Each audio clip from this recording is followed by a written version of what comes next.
جو روایت کہتی ہے، جو حدیث میں ہم نے پڑھا، پترس کا کام دردائے سلسائل کا کام ہے کہ وہ ہمارے سلام کو امام حسین تک پہنچائے، مگر کربلا تو نہیں ہے۔ ائمہ اہل بیت کا خود اللہ کہاں نہیں ہے، اللہ ہر جگہ ہے، مگر یہ مکہ المکرمہ کیا ہے؟ کیا فرما رہے ہیں امام صادق علیہ السلام؟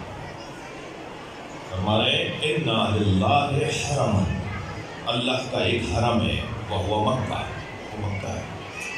وَإِنَّا لِرَسُولِ اللَّهِ حَرَمًا، اور رسول اللہ کا بھی ایک حرم ہے، وہ مدینہ۔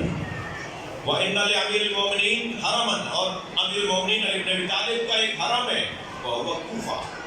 یاد ہے آپ کو، پتہ ہے آپ کو کہ نجف اشرف ایک وراء الکوفہ، ایک خلف الکوفہ، خلف المدینہ ایک علاقہ تھا، قبرستان زیادہ تر وہاں قبریں تھیں اور دفنائے جاتے تھے لوگ، شہر نہیں کہا، لہذا امام نے نجف کوفہ کہا، نجف نہیں کہا۔ فرمایا امیر المومنین کا ایک حرم ہے، وہ ہے کوفہ، وہ ہے نجف۔ وَإِنَّا لَنَا أَهْلُ الْبَيْتِ حَرَمًا، اور ہم اہل بیت کا ایک حرم ہے، وہ قم، اور وہ قم ہے۔ لہذا ابھی آپ زیارت نامہ جا کے پڑھیں گے تو زیارت نامے میں تمام ائمہ کے لیے غائب کے صیغوں کے ساتھ یاد کیا گیا ہے، لیکن جیسے ہی رسول اللہ کی بات آتی ہے، السلام علیکہ یا رسول اللہ، السلام علیکہ یا امیر المومنین، جیسے سامنے آپ کھڑے ہوئے مولا رسول اللہ سے بات کر رہے ہیں، جیسے سامنے کھڑے ہو کے آپ مولا علی سے بات کر رہے ہیں، یعنی قم میں جب آتے ہیں ہم، بی بی کو جب سلام کرتے ہیں ہم، تو ہم ائمہ اہل بیت تو یہاں گویا پاتے ہیں، گویا ہمیں یہ پتہ ہوتا ہے کہ وہ ہمارے سامنے اور ہمارے سلام کر رہے ہیں۔ اس شہر کی اہمیت اور فضیلت ائمہ اہل بیت نے قرار دی۔ جنت کے 8 دروازے، 8 دروازوں میں سے 3 دروازے تم سے کھلیں گے۔ پھر قم کو کیا بنانا چاہتے ہیں؟ قم کو ایک مرکز علم قرار دینا چاہتے ہیں، جس کے لیے جناب معصومہ کو،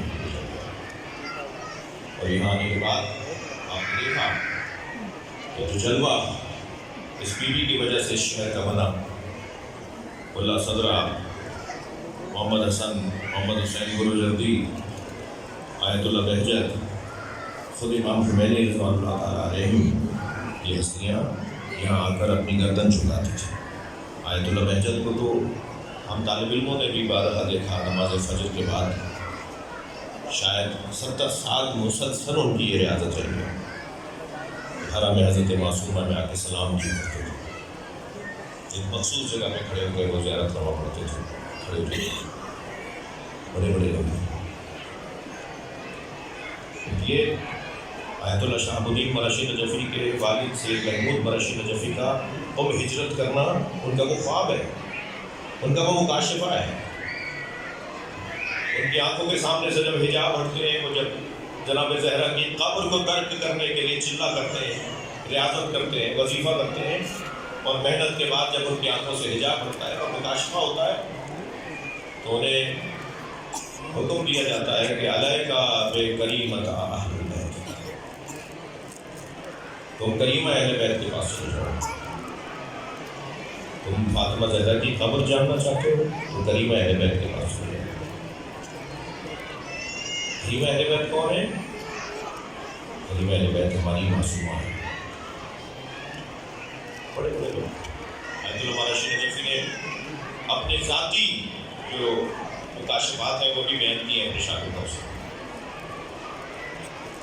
حیثیت نہیں ہے مجھ جیسے لوگوں کی، ہماری کوئی کیفیت نہیں ہے، ہمارا کوئی کچھ بھی نہیں ہے، خود مجھ حقیر فقیر کے ساتھ اس حرم میں کرامت ہوئی، اگر اجازت دیں تو بیان کروں۔ سب بسم اللہ نہیں کہہ رہے، کیا کروں؟ صلوات کے ذریعے سے بتائیے۔